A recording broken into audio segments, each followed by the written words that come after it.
Assalamualaikum warahmatullahi wabarakatuh. Kami dari kelompok 5 akan memaparkan materi mengenai memilih dan memanfaatkan sumber belajar. Sebelum memulai, izinkan saya untuk memperkenalkan anggota dari kelompok 5 terlebih dahulu. Berikut ini adalah anggota dari kelompok 5. Kepada pemateri pertama, dipersilahkan. Sumber belajar. Sumber belajar menurut Dageng adalah segala sesuatu yang berwujud benda dan orang yang dapat menunjang belajar sehingga mencakup semua sumber yang mungkin dapat dimanfaatkan oleh tenaga pengajar agar terjadi perilaku belajar. Sedangkan menurut Janus Weski dan Molenda, sumber belajar adalah semua sumber termasuk pesan, orang, bahan, alat, teknik, dan latar yang dapat dipergunakan peserta didik baik secara sendiri-sendiri maupun dalam bentuk gabungan untuk memfasilitasi kegiatan belajar dan meningkatkan kinerja belajar. Berdasarkan uraian di atas, dapat disimpulkan bahwa sumber belajar adalah semua sumber seperti pesan, orang, bahan, alat, teknik, dan latar yang dimanfaatkan peserta didik sebagai sumber untuk kegiatan belajar dan dapat meningkatkan kualitas belajarnya. Belajar berbasis sumber belajar dapat memberikan beberapa keuntungan kepada peserta didik, seperti memungkinkan untuk menemukan bakat terpendam pada diri seseorang yang selama ini tidak tampak. Kedua, memungkinkan pembelajaran berlangsung terus-menerus dan belajar menjadi mudah diserap dan lebih siap diterapkan. Kemudian yang ketiga, seseorang dapat belajar sesuai dengan kecepatan dan dengan waktu yang tersedia. Assalamualaikum warahmatullahi wabarakatuh. Perkenalkan, saya Ahmad Mustafa, NPM 1922100027, akan menyampaikan materi selanjutnya terkait hakikat pemanfaatan sumber belajar dalam pembelajaran. Dalam kaitannya dengan pemanfaatan alam sekitar sebagai sumber belajar, Miarso menyatakan bahwa pemanfaatan alam sebagai sumber belajar sangat bergantung pada kemampuan dan kemauan tenaga pengajarnya. Berbagai faktor yang dapat mempengaruhi usaha pemanfaatan alam sekitar sebagai sumber belajar diantaranya yaitu 1. Kemauan tenaga pengajar itu sendiri. 2. Kemampuan tenaga pengajar untuk dapat melihat alam sekitar yang dapat digunakan untuk pengajaran. 3. Kemampuan tenaga pengajar untuk dapat menggunakan sumber alam sekitar dalam pembelajaran.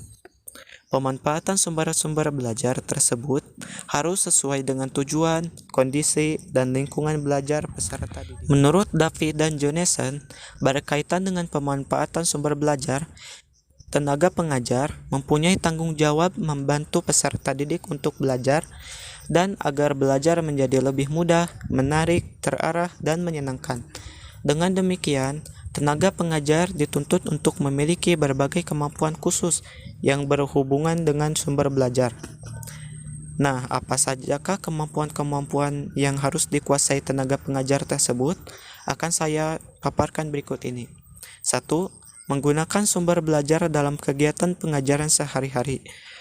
Kedua, mengenalkan dan menyajikan sumber belajar. 3.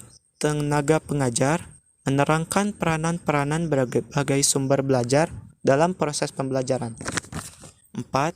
Menyusun tugas-tugas penggunaan sumber belajar dalam membentuk tingkah laku. 5. Mencari sendiri bahan dari berbagai sumber. 6.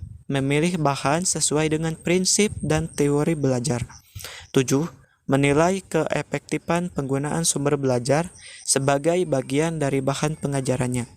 8. Merencanakan kegiatan penggunaan sumber belajar secara efektif. Assalamualaikum warahmatullahi wabarakatuh.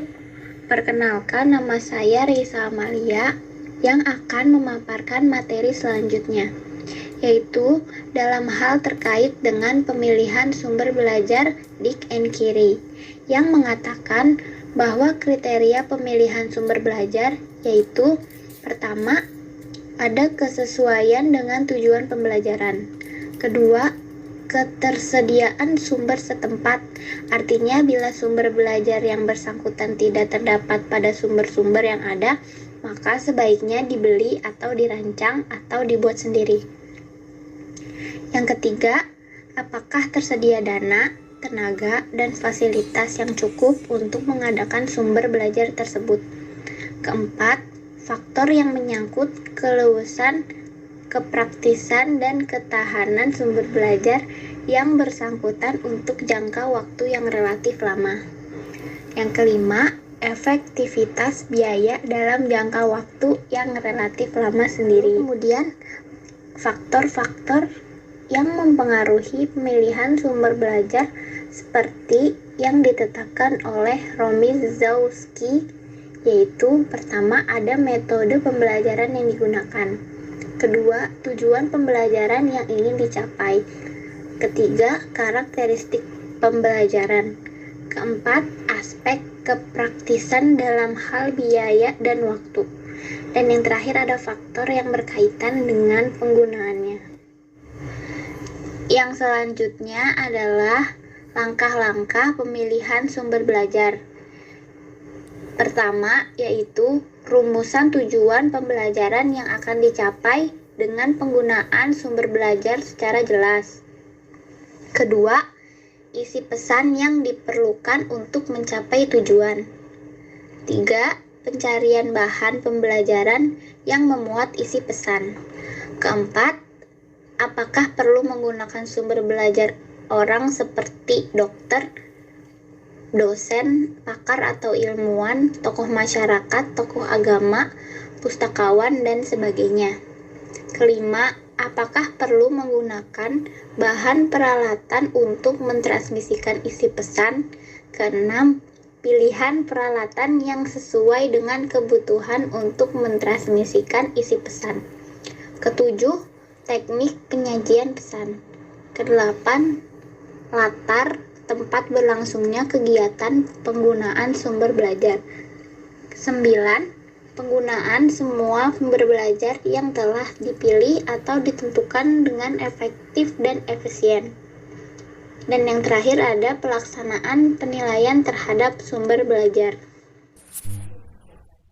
Di sini saya akan menjelaskan tentang pola interaksi dalam pemanfaatan sumber belajar oleh tenaga pengajar dan peserta didik pada satuan pendidikan, yaitu 1. Tradisional pasif adalah pola interaksi pembelajar dengan sumber belajar tenaga pengajar, di mana tenaga pengajar dijadikan sebagai satu-satunya sumber belajar. Tidak ada upaya pembelajar mencari sumber belajar lain di luar guru atau tenaga pengajar. Kedua, tradisional aktif adalah pola interaksi pembelajar dengan sumber belajar, di mana mahasiswa menjadikan dosen sebagai sumber belajar utama. Namun, sudah ada upaya untuk menemukan sumber belajar lain secara parsial guna melengkapi pesan-pesan yang diperoleh dari dosen. Selanjutnya, ketiga adalah pola interaksi berbagai arah, adalah pola interaksi antara pembelajar dengan aneka sumber belajar, di mana pembelajar menempatkan seluruh sumber belajar dalam posisi setara. Dan keempat, interaksi mandiri adalah pola interaksi pembelajar dengan sumber belajar di mana pembelajar aktif berinteraksi secara mandiri dengan sumber belajar tanpa kontrol dari tenaga pengajar. Kaitan dengan pemanfaatan aneka sumber belajar perlu disesuaikan dengan kebutuhan, efisiensi, dan efektivitas penggunanya. Memilih aneka sumber belajar yang dimanfaatkan guru dan tenaga pengajar agar berpedoman pada asas idealitas seperti yang ditetapkan Holden, yaitu 1. Aman, menyenangkan, dan dipergunakan. 2. Terkini. 3. Mudah diperoleh dan dipergunakan. 4. Memberikan informasi yang dibutuhkan. 5. Menyediakan pengalaman belajar sesuai dengan karakteristik. Sedangkan berkaitan dengan kriteria pemilihan sumber belajar menuntut yaitu 1. Sesuai dengan tujuan yang ingin dicapai. Sumber belajar dipilih berdasarkan tujuan pembelajaran yang telah ditetapkan yang secara umum mengacu kepada salah satu atau gabungan dari 2-3 ranah kognitif, afektif, dan psikomotor. 2. Tepat untuk mendukung isi pelajaran yang sifatnya fakta, konsep, prinsip, atau generalisasi. Sumber belajar atau media yang berbeda, misalnya film dan grafik, memerlukan simbol dan kode yang berbeda. Dan oleh karena itu memerlukan proses dan keterampilan mental yang berbeda untuk memahaminya. Agar dapat membantu proses pembelajaran secara efektif, sumber belajar harus selaras dan sesuai dengan kebutuhan, tugas pembelajaran, dan kemampuan mental pembelajar. 3. Praktis, luas, dan bertahan. Sumber yang dipilih sebaiknya dapat digunakan dan kapanpun dengan peralatan yang tersedia di sekitarnya. Mudah dipindahkan kemana-mana. 4. Pembelajar terampil menggunakannya. Demikian pemaparan materi dari kelompok 5. Kepada rekan-rekan yang telah menyimak, saya ucapkan terima kasih. Kurang lebihnya mohon maaf. Wassalamualaikum warahmatullahi wabarakatuh.